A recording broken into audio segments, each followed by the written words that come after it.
Just days ahead of the Virginia Attorney General election, Republican incumbent Jason Miyares holds a close lead over Jones. Over 1.2 million votes have already been cast in the election. Now the Republican AG Association is handing out get-out-of-jail-free Monopoly cards to mock Jones for his reckless driving conviction.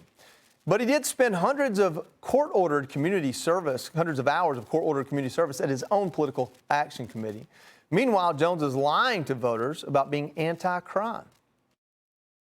I grew up in courtrooms because my mother was a violent crime prosecutor. She took on the worst of the worst, murders, rapes, and robberies. Cops and sheriffs were oftentimes my babysitters. As a member of the General Assembly, we funded law enforcement at record levels. She also cracked down on sex offenders and human trafficking to keep our community safe. Also, protect our kids, to keep them safe with a dedicated child safety unit, to make sure that we crack down on the abusers and the predators and all of the folks who want to do our children harm. Yeah, Jones has a long history of supporting soft on crime and sanctuary policies as violent crime rises in the state. Joining us now for tonight's big close-up is Jones' opponent, Virginia Attorney General Jason Miyares. Attorney General, thanks for joining us. We all have seen the text messages. We all understand the character indictment there. But if you take that out of it, because he's decided to stay in the race, so voters have made up their mind on that, or let's say they have, what are the differences in policies? What is it that you're doing or will continue to do that he would change or vice versa? Well, I mean, listen, I appreciate the opportunity. I mean, listen, he's a criminal first, victim last, social justice warrior. He's asking Virginians to hire him to be the top prosecutor. He's never prosecuted a case a day in his life.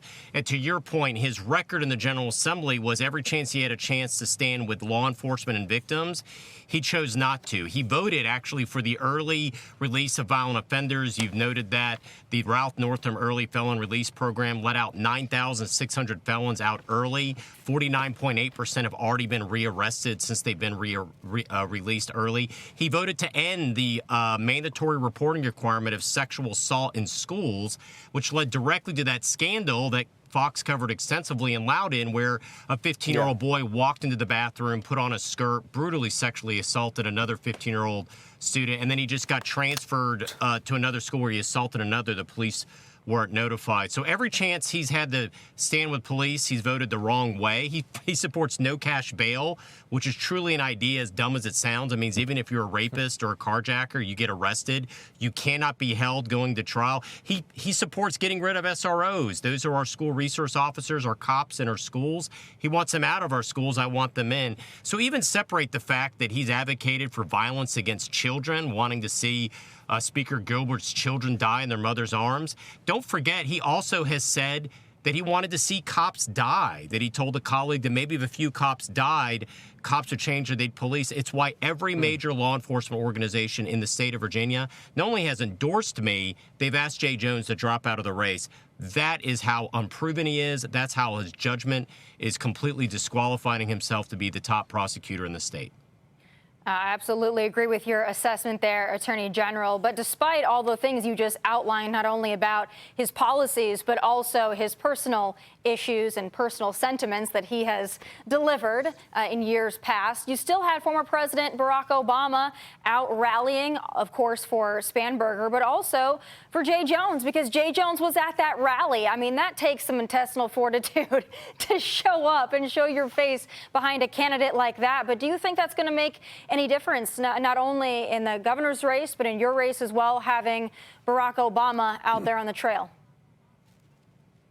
Well, I can just tell you what I hear. What I hear on the campaign trail in Virginia is every day, literally multiple times a day, I have Democrats coming up to me saying I may be a Democrat, I may be voting for Democrats otherwhere on the ballot, but I'm voting for you, one, because I think you're competent, or as one mom told me in Vienna, she's like, I don't want to see Virginia become the laughingstock of the country. The idea that this man has advocated for violence against children and violence against cops would even be considered to be the top prosecutor, I think him being on that stage is an insult to every mother that has lost a child to violence. It's an insult to every law enforcement officer that's ever actually died and seen a colleague die in that line of duty. I could tell you the hardest thing to do as Attorney General is attend the end of wash funeral for those officers, those brave officers prosecutors that are the fallen. They're the ones that are at the first line for our communities. They have the hardest job in America today to put on a bulletproof vest just to go to work. And to think about how insulting it is to see somebody wanting to be the top prosecutor, where I work with law enforcement every day. And it's really this moment, not even layered on top of the fact that right now, Jay Jones has a special prosecutor investigating him, a criminal investigation for how he misled a judge for his 116-mile-per-hour reckless driving ticket. It's really there. We've never had this moment, and it's why the eyes of the nation are now on Virginia. This election now isn't about politics. It's about decency. I know Virginians are going to pass that test on Election Day. We'll see. AG Miyares, this is Joe Concha. Two-part question for you. Are you surprised or even shocked that not one Democrat, nationally or in Virginia, has asked Jay Jones to step down? And two, you've been Virginia's Attorney General for the last 4 years. What's your final message to voters who are still deciding, basically, whether to elect you to another term?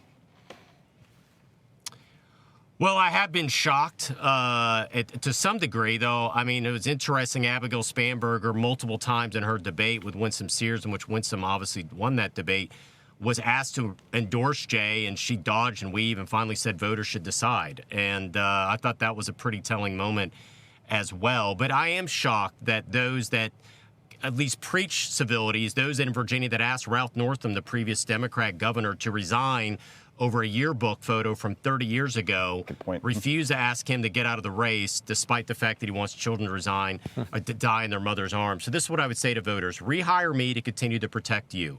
Your safety has been my number one mission as Attorney General, and that's always been my mission. I'm the people's protector here in Virginia. Crime is not a partisan issue. I've never asked a crime victim once what their political affiliation is, whether they ever voted for me. That's not my role. My role is to protect Virginians. When I took office, we had a murder rate at a 20-year high, record levels of addiction deaths. Both of those have dropped dramatically, and it's because we worked with police, we prosecuted repeat violent offenders, we held them accountable. Your safety is my mission, and I'm asking you to rehire me. And if you want to stand with me, you just go to standwithjason.com to make sure that we pass this test of decency, make sure Jay Jones stay in the private sector, because no one who wants to inflict pain on cops and kids should ever have power at any level of government. Attorney General Miyares, this week both the Virginia House and the Senate passed a constitutional amendment which would allow the legislature to begin the redistricting process. The process usually happens once every 10 years after the census, but Democrats rushed the session in hopes of getting it done before the midterms. Now, you've indicated in a statement, you've called out these Virginia Democrats for trying to skirt state law on redistricting. Tell us what you plan to do if you were elected next Tuesday once again. Well, first of all, I've always been for nonpartisan redistricting, even when my own party was in power. I championed this, and it passed with wide bipartisan support. It went to the voters. The voters of Virginia, by a landslide, 30-point margin of victory, voted for nonpartisan redistricting. The idea was politicians shouldn't be drawing these lines. It's part of our Constitution. It is a shocking move that they have done on two counts. One, Virginia law says that you have to post 90 days at a courthouse prior to an election a potential constitutional amendment. That obviously was not done. The second is you have to have an intervening election in Virginia. It passes the General Assembly, we meet in January and February. Then there's an intervening election. Then it passes the next General Assembly as it's constituted. That hasn't happened because close to 1 million people have already voted. In fact, I had a Virginia voter tell me, listen, my delegate, if I knew my delegate was going to do this, I wasn't going to vote for my delegate, because this is a big issue for me, is nonpartisan redistricting. They're actually denying the voice of Virginia voters who already voted 2-1 not to allow politicians to do this. And so I think it is something we've never seen before. We are a part-time legislature that meets in the winter. We have never had a legislative session literally days before a session. And I do think it was partially to keep our great Lieutenant Governor Winsome Sears off the campaign trail. It really shows how little they think of Virginia voters to do this and try and sneak this into the finish line. Yeah, real quick on that. If polls shake out, you stand to be the sole Republican in a Democrat-led state at that point. If the polls as they are today are the turnout for the vote, is there a role that you would play as Attorney General in that if this moves forward and lands on a governor's desk? Well, listen, my statement is to everyone is when I take my oath of office, as I did 4 years ago, it's not to a political party. It's not to a governor. It's to uphold the laws of Virginia and to defend Virginians. That will not change. And I will look at every aspect of this to make sure Virginians, their vote and their voice is safe and protected. All right. Virginia Attorney General Jason Miyares, thank you so much for joining us tonight. We appreciate your time. Thank you. Tommy, I live in the state of Georgia, where we had a Republican yet sideways with President Trump, and who has since turned into a Democrat, I guess. It's amazing how those things happen. He will be in quite the predicament if this is a process that's still continuing, Democrats running Virginia, trying to change the congressional districts, and he's the sole Republican as an attorney general.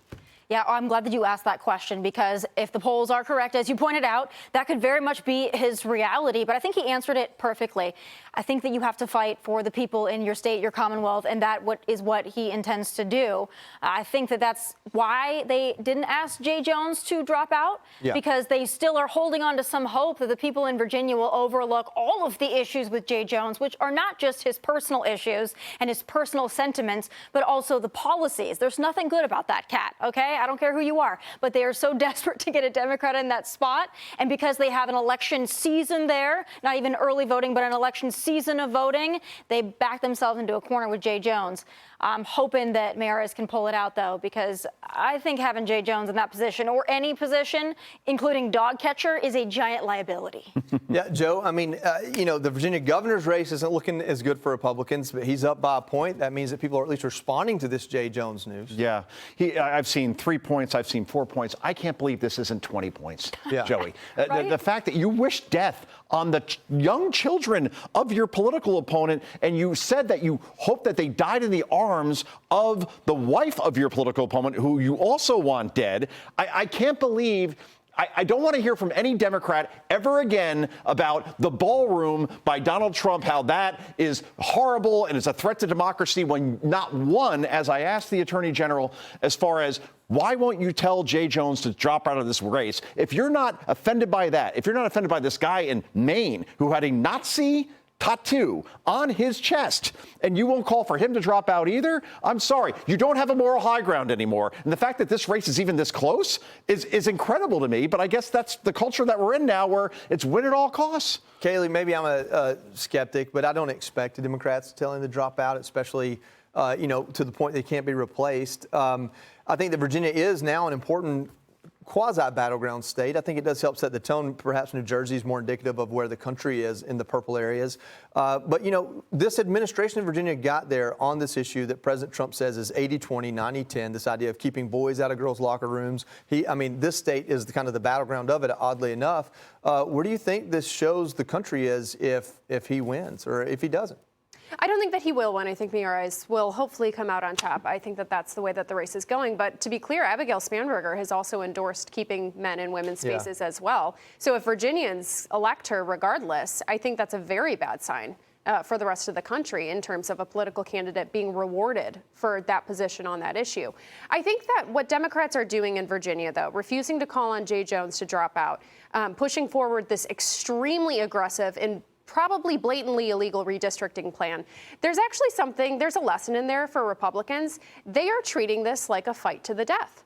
They really are. They are very serious about taking back political power.